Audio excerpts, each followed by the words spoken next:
All right, get ready to gallop across history. Today's deep dive is all about those ultimate underdog victors. Nomad warriors. Not just any warriors. Right. We're talking the Huns, Right. the Mongols, the Vikings, the ones who took on empires and rewrote the rules of power. And you've brought us a fantastic source to dissect this. Hugh Kennedy's Mongols, Huns, and Vikings. Nomads at War. Oh, good one. We're going deep into this chapter to understand how these groups, often outnumbered and out-resourced, turn those disadvantages into weapons. It's mind-boggling. We Mhm. picture empires as these massive, settled things, but these nomads were like the ultimate disruptors. Right. They didn't just win battles, they upended the game itself. Yeah. So how'd they do it? The book calls it the nomad paradox. Yeah. These groups didn't just survive in harsh environments. The steppes, the deserts, the oases, they leveraged them. Interesting. While empires got bogged down by their own size, nomads were fast, adaptable, and always ready to exploit an opening. It's like the saying, be water, my friend.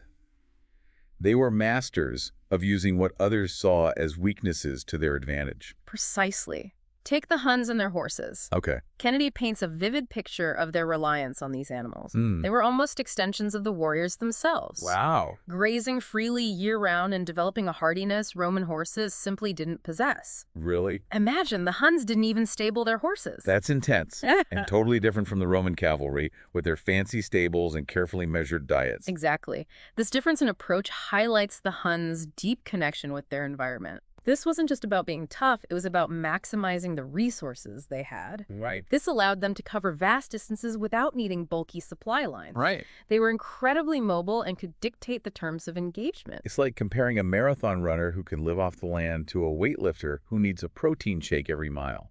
And this wasn't just limited to their horses. Right. The book also describes this wild Mongol tradition called the Nurj. Oh, yeah. Imagine a massive hunt, but instead of a few hunters, we're talking thousands of warriors coordinating over hundreds of miles. It's fascinating. The Nurj wasn't just about stocking up for winter, it was a grand-scale military exercise disguised as a hunt. Wow. This honed their discipline, communication, and strategic thinking, all crucial elements of their military success. This was a society where every member, from a young age, was ready to contribute to the war effort. Okay, so they were masters of adaptation, mobility, and discipline. Yeah. But let's be honest, their reputation wasn't built on politeness. No. The book mentions how leaders like Genghis Khan used psychological warfare as effectively as any weapon. Absolutely. It wasn't just about winning battles, it was about breaking the enemy's will before the fight even began. Right. The Mongols, especially, were masters of this. Genghis Khan understood the power of a good story, even if it was a terrifying one. Okay. He would offer his enemies a chance to surrender, Right. but those who resisted. Yeah. The Mongols made sure their fate was a lesson to others. Tough lesson. This was strategic ruthlessness in action. It's a chilling thought, but undeniably effective. Yeah. It makes you wonder, was this calculated cruelty or just a product of their time? It's hard to judge by today's standards. Right. But what's clear from the book is that this wasn't just mindless brutality. Okay. It was a calculated strategy, a means to an end. Right. They understood that fear could be a powerful weapon, often more effective than any sword. And they weren't afraid to use every tool at their disposal, both physical and psychological. Right. It really makes you question that simplistic image of primitive warriors, doesn't it? It does, and this brings us to a key point Kennedy makes early on. Yeah. Our understanding of these groups is often shaped by their enemies' accounts. Okay. Take the Huns, for example. Unlike the Mongols with their secret history, or the Vikings and their sagas, the Huns left behind very little written history. So we're seeing them through the eyes of those who feared them. Yeah. Talk about a biased narrative. Exactly. It makes piecing together their story a fascinating challenge. It's like trying to understand a complex picture from just a few potentially distorted puzzle pieces. Well, let's see what we can piece together. Yeah. Where do we even start with the Huns? They erupt onto the scene around the 4th century AD, Okay. emerging from the steppes and quickly gaining a reputation for their equestrian skills and military prowess. Right. Kennedy mentions this intriguing legend about a cow that swam across the Sea of Azov. A cow. Okay, that's not what I was expecting. Yeah. Interesting. It belonged to a Hun who followed it into the land of the Ostrogoths. Okay. He saw fertile land and boom, Oh, no. the Huns decide to take it. It's likely more symbolic than factual, Right. but it highlights the opportunism that marked many of their movements. So not exactly arriving with a fruit basket and a friendly hello? Not at all. By the 5th century, they've established a powerful presence in Europe, Right. led by their most infamous leader, Attila. Attila the Hun. His name is practically synonymous with brutality. Yes. Did the reality live up to the legend? From what Kennedy tells us, absolutely. Wow. Attila was ruthless, strategic, and a master of that psychological warfare we were just discussing. Right. He understood the power of fear. So it wasn't just about winning, it was about breaking the enemy before the battle even began. Give us an example. How did this play out on the ground? Take the sacking of Nisus, Okay. a Roman city in modern-day Serbia. Attila's forces used a mix of siege warfare and sheer brutality. Okay. They diverted the river, Wow. used battering rams, even mobile archery towers, Oh, wow. showcasing their adaptability and military ingenuity. I'm already getting those Lord of the Rings battle vibes, but with way more historical accuracy. Exactly. They were quick to adopt and adapt technologies. But the truly chilling part is what came after they captured the city. Yeah. Attila allowed his forces to unleash a wave of destruction upon Nisus, leaving it a ruin for years to come. A brutal tactic. Yes, But strategically speaking, pretty effective. it was. Nothing like a little shock and awe to keep those other cities in line. Exactly. The message was clear. Hmm. Defy us. And this could be you. Right. But it's important to remember Kennedy emphasizes that the Huns weren't just agents of chaos. We get a glimpse into their social structure through a Roman diplomat named Priscus. Okay, so a Roman walks into a Huns camp. What's the punchline? Well, Priscus was part of a delegation sent to Attila's court, and his account is fascinating. Okay. He describes Attila's village, his feasts, the social dynamics, a whole different world from the Roman court. Really? He even got to meet Attila himself. Okay, do tell. Yeah. What was Attila like in person? Was he this imposing, larger-than-life figure? According to Priscus, Attila was surprisingly simple in his presentation. Interesting. Plain dress, Okay. a wooden palace, no need for ostentatious displays of wealth or power. Almost a deliberate choice, like he was above such things. Precisely, and this extended to the food and entertainment offered to the Roman delegation. Okay. Rustic dishes, Right. traditional songs. A far cry from the extravagance of Rome. It's like he was sending a message. We are strong through our values, not our possessions. A powerful statement, whether Priscus fully grasped it or not. Exactly. It shows a strategic mind at work, carefully crafting their image. Right. But this reign of Attila couldn't last forever. Of course not. What Kennedy highlights is that in 453 AD, Attila dies under somewhat mysterious circumstances. Oh. Some sources even say a nosebleed on his wedding night. That's, well, not exactly a warrior's death, is it? Right. But regardless of how it happened, Attila's death created a power vacuum Right. that the Hunnic Empire, largely held together by his personality and leadership, simply couldn't overcome. It's like the old saying, what one man can build, another can't always maintain. Right. So the Huns, as quickly as they appeared, they fade. Yeah. Leaving behind a legacy of fear and destruction, but also a lesson in the power of adaptability and a keen understanding of strategy. But now, let's turn our attention to another group of nomads who left an even larger mark on history. The Mongols.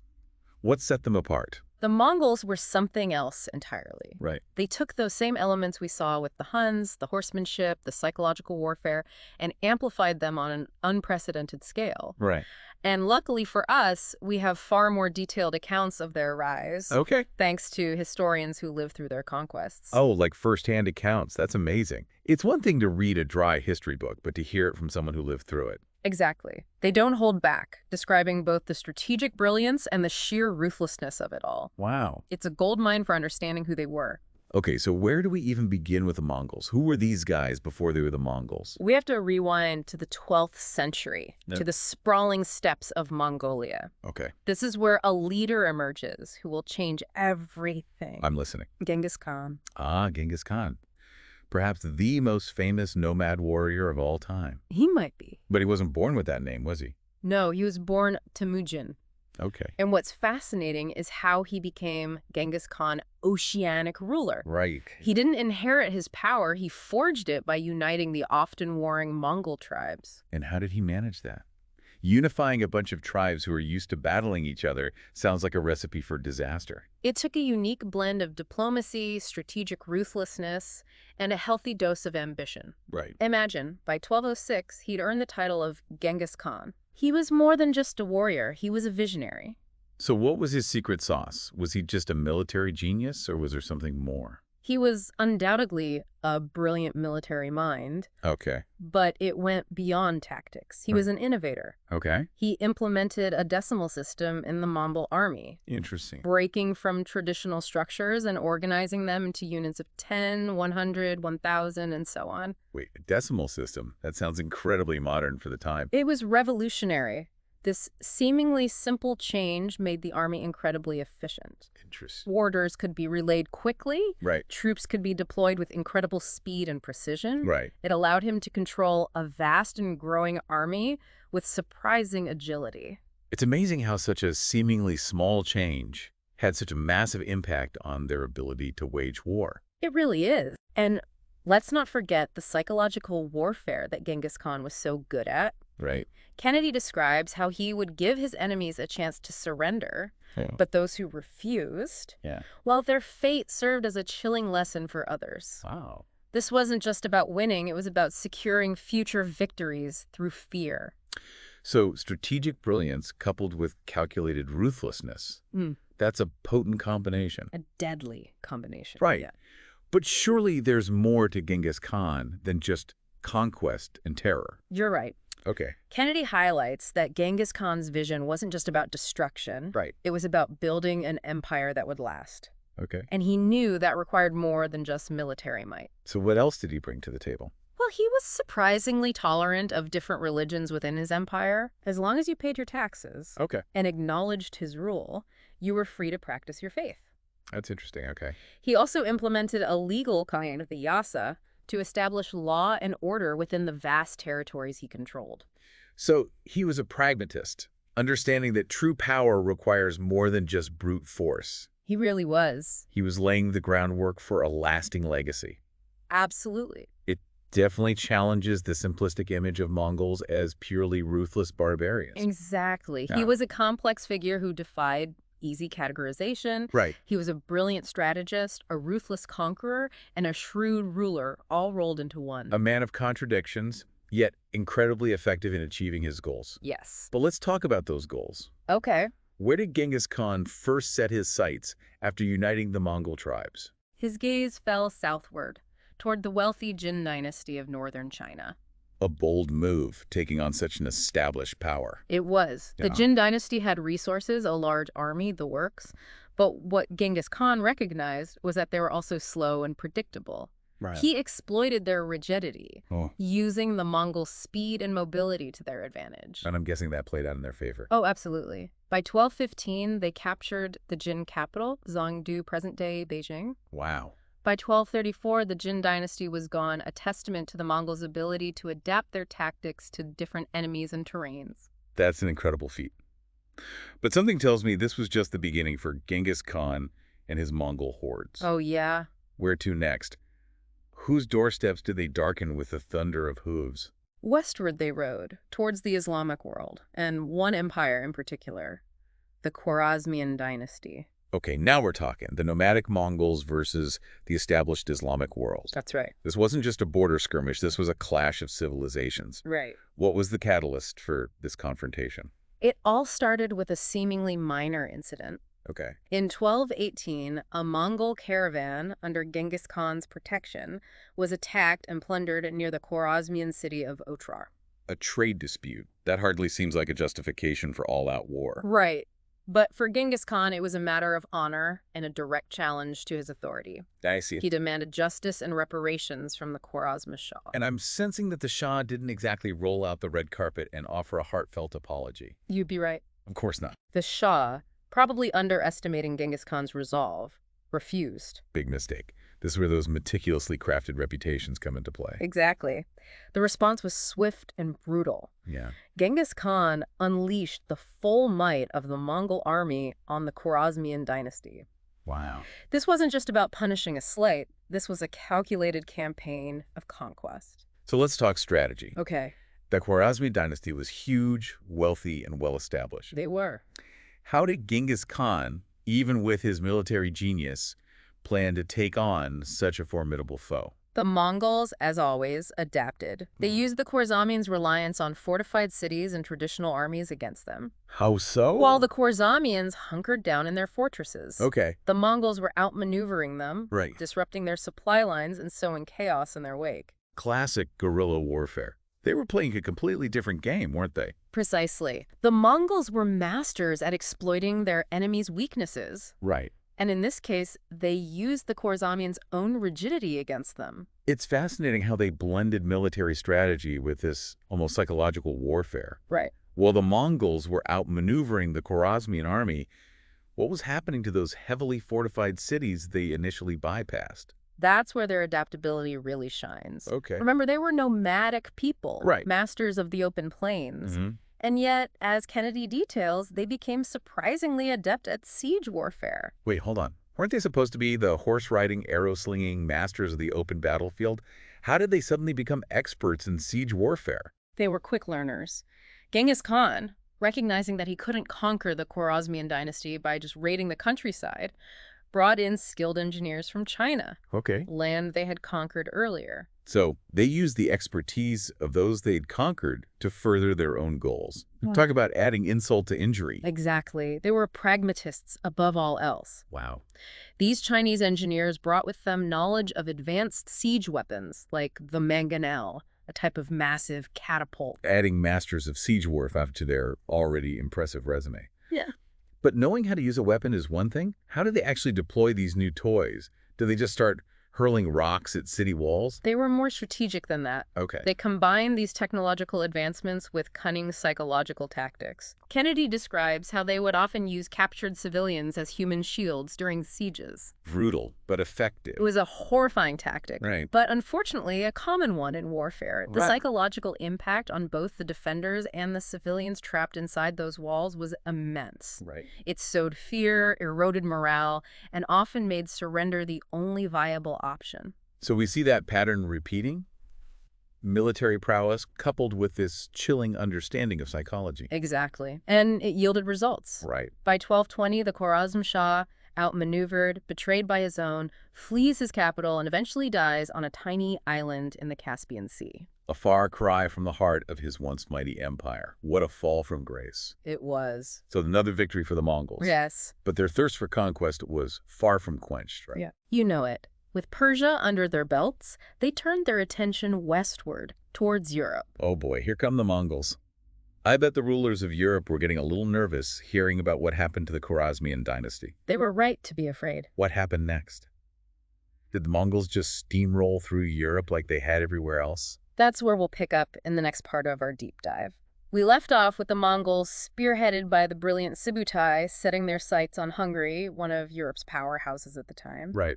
And King Bela IV, unlike some we've met today, wasn't about to be caught napping. Right. He knew the stories, he'd heard the whispers of the Mongol advance, and he took it seriously. Smart move. Seems like those who underestimated the Mongols didn't live to tell the tale. They did not. So how did they prepare?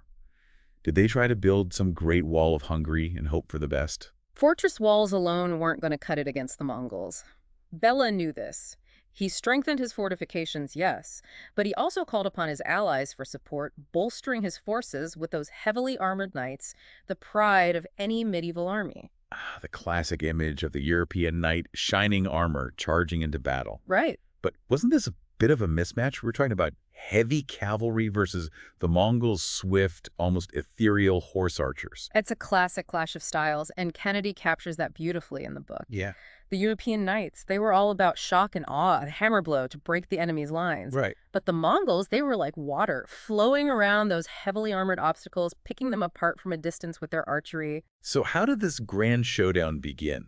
Did the Mongols just show up at the gates of Hungary like, hello there, we've heard you have some nice land? Subutai, ever the strategist, had a more nuanced approach. Okay. He understood that dividing the enemy often meant conquering them with greater ease. So he splits the Mongol army into two. Okay. Batu Khan leads one force on a direct approach through the Carpathian Mountains, Yeah. while Subutai himself takes the other on a more roundabout route. A classic pincer movement. But hold on. Those Carpathian Mountains, weren't those supposed to be a natural barrier? Didn't Hannibal and his elephants have a tough time with the Alps? How did the Mongols get through? Mountains might slow down a conventional army, but the Mongols, as we've seen time and again, were anything but conventional. Right. The book describes how they used local guides combined with their horsemanship and, let's face it, sheer grit to navigate those treacherous passes. I'm beginning to think these guys could find their way through a labyrinth blindfolded. They were relentless in their pursuit of victory. Yeah. While the Hungarians were busy fortifying the main passes, Right. Batu's forces were busy discovering a less defended route. Wow. They appeared seemingly out of thin air, catching the Hungarians completely off guard. Talk about psychological warfare. It's like something out of a horror movie. You think you're safe behind your walls, and then suddenly, boom, the enemy's inside. Exactly. And that element of surprise, that psychological blow, was just as effective as any physical weapon. Right. It threw the Hungarians into disarray, which is precisely what Subutai had planned. So with the element of surprise on their side, where did the Mongols choose to strike? The stage was set near the town of Mohi, on the banks of the Sajo River. Good. King Bela had managed to rally his forces, even gaining reinforcements from his allies. They took up a strong defensive position on a hill overlooking the river. Okay, high ground. Good start. Right. They've got the armored knights, their infantry, all ready to repel a siege. This sounds promising for the Hungarians. Yeah. Did they manage to hold their own? Initially, yes. The battle begins as so many Mongol battles did with a storm of arrows. Oh, no. But the Hungarians were prepared. Okay. They used their shields, their armor, their wagons as cover. Round one to the defenders. But I have a feeling the Mongols didn't just pack up and go home after a few arrows fell short, did they? Not a chance. Right. The Mongols were masters of adaptation. They saw those heavy knights hunkered down and sensed an opportunity. So they did what any seasoned strategist would do. What's that? They feign a retreat. Ah, the old lure them into a false sense of security trick. Classic. And it worked. The Hungarian knights, eager for glory or maybe underestimating their enemy, charged out of their fortifications onto the open plain. Oh, no. They played right into their hands. Precisely. The knights charged into a hail of arrows, and those heavy suits of armor that had served them so well in European battlefields, they became death traps on the open plains against the Mongol horse archers. I can only imagine the panic setting in as they realized their mistake. Yeah. Those suits of armor must have felt like ovens as they were bombarded with arrows. It was a massacre. The knights, weighed down, unable to maneuver, were cut down. The survivors were routed, fleeing back toward the river, only to find themselves trapped. Trapped? What do you mean? Had the Mongols dammed the river or something? Remember Subutai and his force? Yeah. They'd taken that roundabout route through Wallachia and were now right where the Hungarians least wanted them to be, blocking their escape route across the Sajo River. The pincer closes. The Hungarians were surrounded.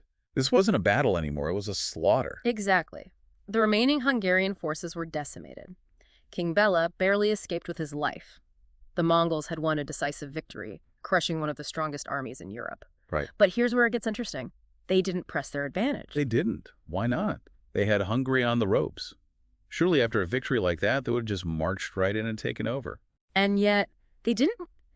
Kennedy suggests a couple of possibilities. Okay. One is that news reached Batu Khan of the great Khan's death back east. Okay. This threw the line of succession into question, forcing Batu to return and stake his claim. Internal politics raising its ugly head again. It's the downfall of many an empire. Right. The other possibility is that even the Mongols had their limits. They'd suffer losses. Right. And maintaining a prolonged occupation of such a large and unfamiliar territory would have been a logistical nightmare. So a combination of internal and external pressures. Precisely. Yeah. And let's not forget, Hungary wasn't the open terrain the Mongols were used to. Right. More forests, more mountains. It wasn't as conducive to their style of warfare. So they decided to cut their losses, consolidate their gains, and live to fight another day. But even though they left, they must have left a lasting impression on the European psyche. Absolutely. The Mongol invasions, though relatively brief, sent shockwaves through Europe. Right. They had proven that even the strongest kingdoms weren't invincible.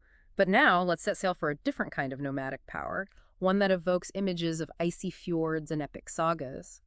The Vikings. Ah, the Vikings. Everyone loves a good Viking story. But I have to ask, before we go any further, did those horned helmets really exist, or is that just Hollywood embellishment? I hate to break it to you, but those iconic horned helmets, more fiction than fact. Oh. Kennedy, along with a lot of archaeological evidence, suggests they were a later invention probably popularized in Victorian-era depictions of the Vikings. Well, there goes my childhood dream of rocking a horned helmet. But even without the fancy headwear, the Vikings were a force to be reckoned with, right? What set them apart from the Huns and Mongols? For one, their domain wasn't the vast steppes or plains, it Right. was the water. The water. They were masters of the sea, their long ships, their steeds. Right. While other empires marched, the Vikings sailed, raiding, trading, and exploring across vast distances. We're talking Vikings in North America, Vikings in the Caspian Sea. They really got around.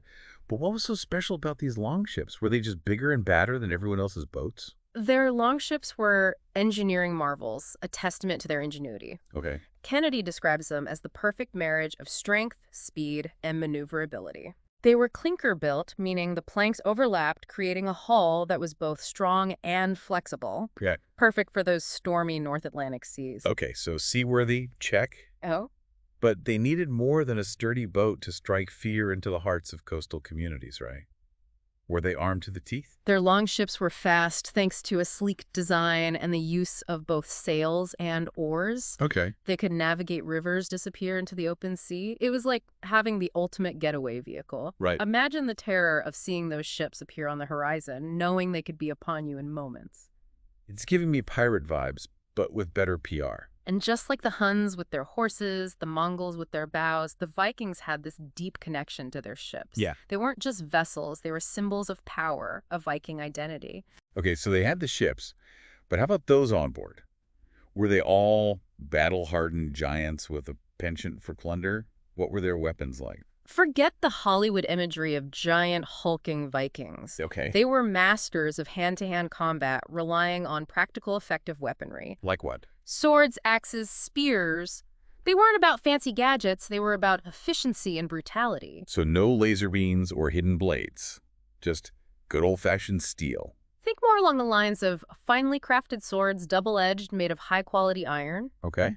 They had axes designed for both hacking and crushing. Brutal. And spears that could be thrown or used in close combat. Right. These weren't just crude tools, they were weapons crafted for maximum damage. Sounds like they'd put up a good fight. But were they just a chaotic force of nature, or did they have any strategy to their attacks? They weren't just mindless berserkers. Okay. Kennedy makes it clear.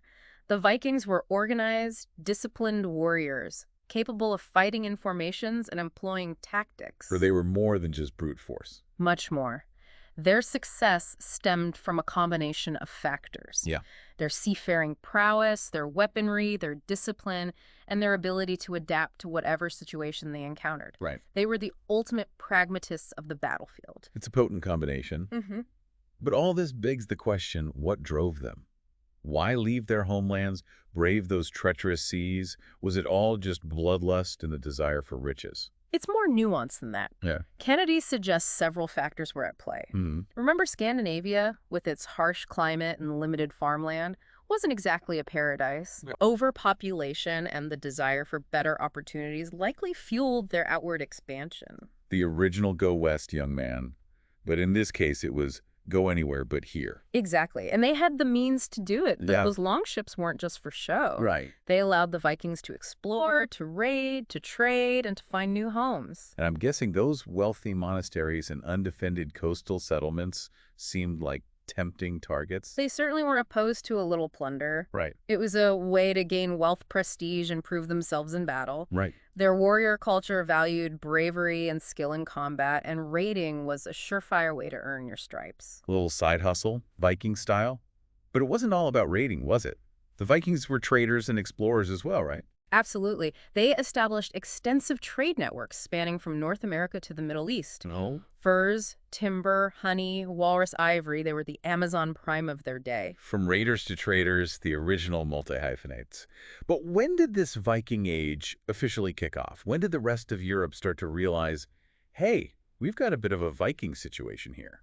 The year 793 AD marks the beginning. Okay. It's when a group of Vikings decided to pay a visit to the monastery of Lindisfarne in England. Right. And let's just say It wasn't for afternoon tea and theological debate. Lindisfarne, that rings a bell. Oh, Wasn't that a major center of learning and religious life? exactly. And the Vikings weren't known for their gentle touch. Right. The raid on Lindisfarne sent shockwaves through Europe. It signaled the arrival of a new power on the scene, one that wasn't afraid to disrupt the status quo.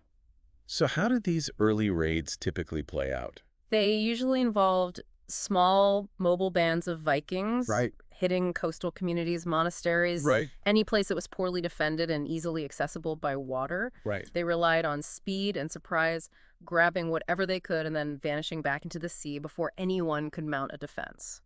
Sounds terrifyingly effective. Who were some of their favorite targets during this early phase? England, with its wealthy monasteries and at the time relatively weak defenses, was a popular choice. Right. But they also hit Ireland, Scotland, the Frankish kingdoms, basically. Anyone within reach of their longships. They were equal opportunity raiders. But those were the early days. As their confidence grew, so did their ambition, right? They weren't content with just raiding. They wanted a piece of the pie. You're right. They started establishing permanent bases in strategic locations, transforming from hit-and-run raiders into settlers, conquerors, even rulers. Wow. They were playing the long game now. So from temporary Viking vacation spots to permanent Viking residences. Exactly. And these settlements, they weren't just outposts. They evolved into powerful Viking kingdoms, forever altering the map of Europe. It's amazing how quickly they went from raiding parties to rulers. But they weren't done, were they? Which unsuspecting kingdom found itself in their sights next? England once again became a focal point for Viking ambition. Okay. But this time it wasn't just about grabbing some loot and heading back home. They were after something far more permanent. Okay, so how did this grand Viking takeover of England go down? Did they just sail up the Thames, conquer London, and call it a day? As with most things Viking, it was a bit more complicated than that. This wasn't one massive invasion. It was a series of waves with different Viking groups arriving from all over Scandinavia. A Viking family reunion, but instead of a potluck, they brought swords and axes. Something like that. And in 865 AD, a particularly large Viking army known as the Great Heathen Army made landfall in East Anglia. Wow. Leading the charge were some colorful characters.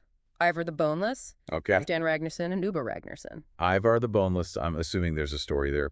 Was he really boneless? Sadly, the book doesn't elaborate on his condition. Maybe a form of brittle bone disease or a spinal deformity history can be frustratingly vague sometimes. Right. But what we do know is that he was a fierce warrior and a brilliant strategist feared throughout the land. So Ivar and his crew arrive with their great heathen army, not exactly subtle branding. Yeah. What happened next? They weren't there to make friends. Okay. They quickly swept aside local resistance, Right. set up shop in East Anglia, and then set their sights on bigger prizes. Bigger prizes meaning? They spent the next few years conquering Northumbria, Okay. Mercia, and even parts of Wessex. Yeah. The last major Anglo-Saxon kingdom standing. They weren't just raiding anymore. They were here to stay, changing the very fabric of English society. Talk about a hostile takeover. So what about Wessex? Did they roll over or did they put up a fight? Wessex became the last bastion of Anglo-Saxon resistance, Okay. led by a king who would become a legend, Alfred the Great. Alfred the Great. Another name that's familiar from the history books. But was he really all that great, or is that just good marketing by his PR team? Alfred was the real deal. He was a skilled military leader, Oh, a shrewd diplomat, right. and incredibly tenacious. Wow. He knew he couldn't beat the Vikings head-on, so he adapted, changed the rules of the game. Okay, I'm on the edge of my seat. How do you defeat a force like the Great Heathen Army? Alfred knew he couldn't win through brute force alone. Right. So he used the Vikings' own tactics against them.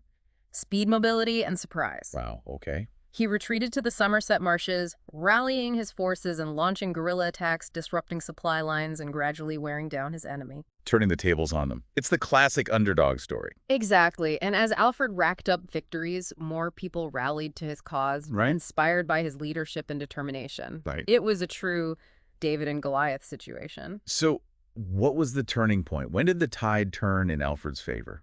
In 878 AD, at the Battle of Edington, Alfred and his forces decisively defeated the Vikings. Wow. Their leader, Guthrum, was forced to the negotiating table. Okay, so tell us about this treaty.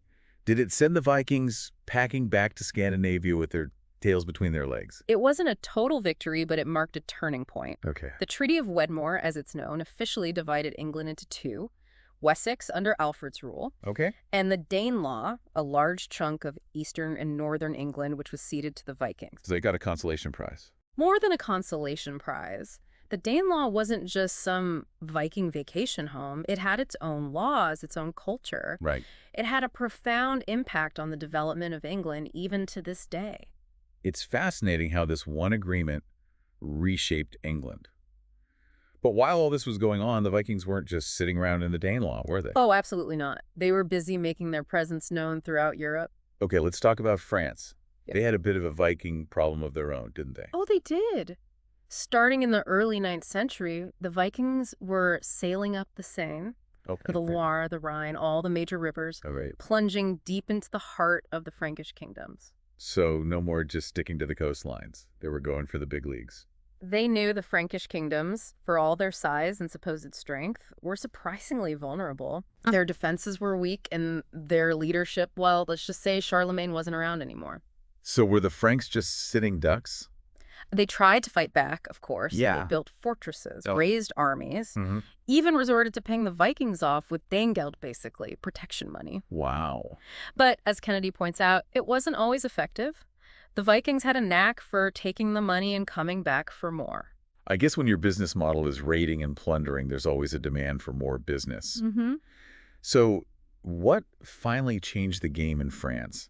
Did they have their own Alfred the Great moment? It wasn't so much a single hero, but a gradual adaptation. Okay. The Franks learned from their mistakes. Right. They strengthened their defenses, and they even started using the Vikings' own tactics against them, like hiring Viking mercenaries to fight other Vikings. The old, if you can't beat them, join them, and then use them against their cousins strategy. Exactly. And one of the most significant developments was the establishment of the Duchy of Normandy in 911 AD. Normandy. Isn't that where William the Conqueror came from? The guy who basically conquered England in 1066? That's the one. Right. And it all started when a Viking leader named Rollo, Oh. after years of wreaking havoc in France, Right. decided to try something different: diplomacy. Okay. He struck a deal with the Frankish king Charles the Simple. Charles the Simple. I'm sensing a theme here with these medieval rulers. Right, but back to the deal. Okay. Rollo basically said, how about you give me this chunk of land, Yeah. and in exchange, I'll stop raiding, convert to Christianity, Oh, wow. and even help defend you from other pesky Vikings. Talk about a win-win. I mean, for Rollo and the Franks, not so much for the other Vikings looking for a good time. It was a pivotal moment. The Duchy of Normandy became incredibly powerful, Wow. and its Viking heritage had a huge impact on French history and culture. Right. Who knows, maybe without Rollo and his deal, there wouldn't have been a William the Conqueror. It's crazy to think how one agreement could have such a ripple effect through history. But the Viking story wasn't just confined to England and France, was it? Their ambitions went far beyond those shores. Oh, absolutely. They were like the world's most adventurous tourists. Right. Except instead of souvenirs, they collected settlements and stories. They Yeah. explored, raided, traded, and settled across a huge chunk of Europe. Right. They were in Ireland. Right. Scotland, Russia, even the Mediterranean. So where are we headed next on our Viking world tour? Let's hop across to Ireland, a land whose fate became closely intertwined with these seafaring raiders. Perfect.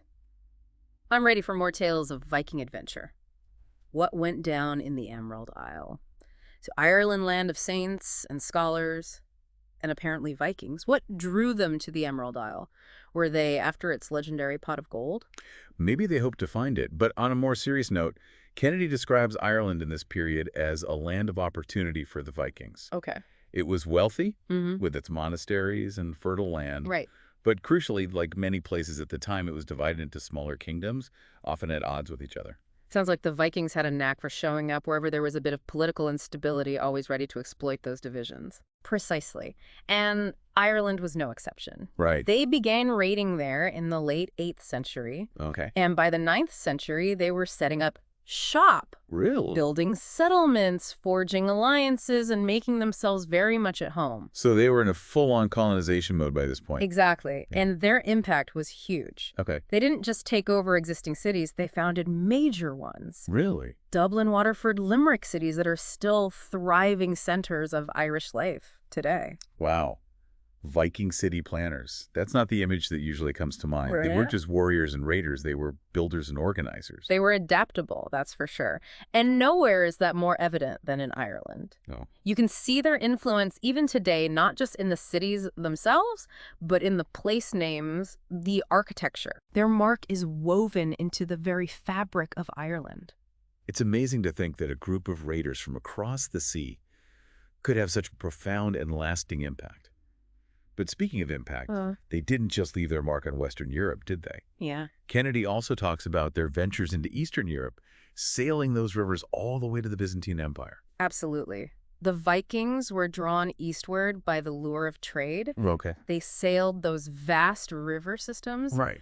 The Dnieper, the Volga, connecting the Baltic to the Black Sea and beyond. Wow. They were trading furs and other goods from the north with the Byzantine and Islamic worlds. So they were like the ancient world's international merchants connecting East and West centuries before globalization was a thing. Exactly. They were master networkers, always on the lookout for new opportunities. But, and this shouldn't surprise you, at this point, their trading expeditions weren't always peaceful.